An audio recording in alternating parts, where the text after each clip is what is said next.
So here's what bothers me about AI agents nowadays, and that's context windows. I want to touch on this a little bit today of how we potentially could solve the context window problem as it pertains to coding and anything that has to do with an agent having control of your computer. Now, the problem is when we spin up a coding agent, it has a specific context window. With the new Opus 4.6 model, it has a million context window, which is great, but I'm still having problems with it remembering why it did what it did 5 agents ago. So what I did was I made a project, and the idea is simple. So the project is called Project Breadcrumb, and it's in the name. Essentially, it leaves breadcrumbs, the files itself. And how it works is an agent can call this collide command on this directory, and it'll leave it a note. If an agent reads this coming up, once it reads that file in the tool call, there's a hook that appends that before it even reads anything.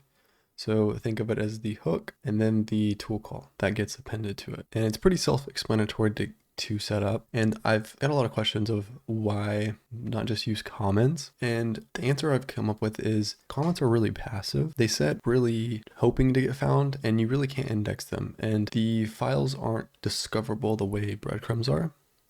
And they don't automatically get injected into the prompt when the AI model calls the tool. And you could think of it as you can search agent's notes on the file. So I'm going to go to a live demo here. So I have tradecraft, I have 0 breadcrumbs. We're on version 2. All right, so I'm just going to say do some code base analysis with 5 sub agents. So I might speed this up a little bit in the editing. It's going to go through my code base and write breadcrumbs. This is how I initialize it.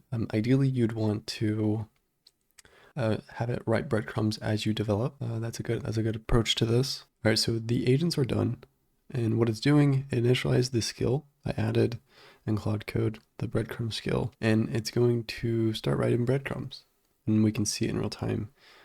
For each file, there's a file path, and you could also do a whole directory. You could write a whole note on a directory as well. So the unique thing about this is it has a code hash mechanism. If you notice here, the code hash is basically a stale prevention mechanism, if you will. Essentially what it does, it's basically a fingerprint for the file and the message itself. So if the agent checks the breadcrumb and the breadcrumb hash doesn't match with what it has, it's going to deem it stale. Okay, to better understand this, I want to describe the traditional way an agent works when you're discovering a code base and when you're developing with an agent. So say you initiate a new Claude code instance, and it has to discover the code base. So how in the world does it discover a code base? So let's double click on this. What is it really doing? It's just maybe calling a lot of read tools. Read tool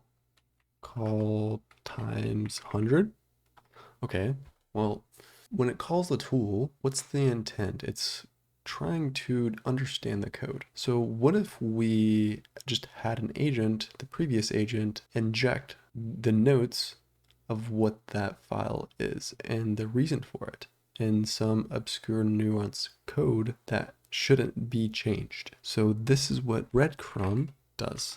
Aims to reduce the amount of tokens while increasing information density. Now, you guys might have written code before, only you know why you wrote it. To an agent, it's so obscure because they don't have that prerequisite knowledge. You might think it's still reading the file. How is it reducing the amount of tokens?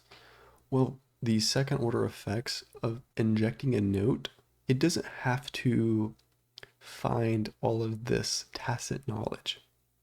It doesn't have to create other things to find this tacit knowledge that the agent did. What do I mean by the tacit knowledge?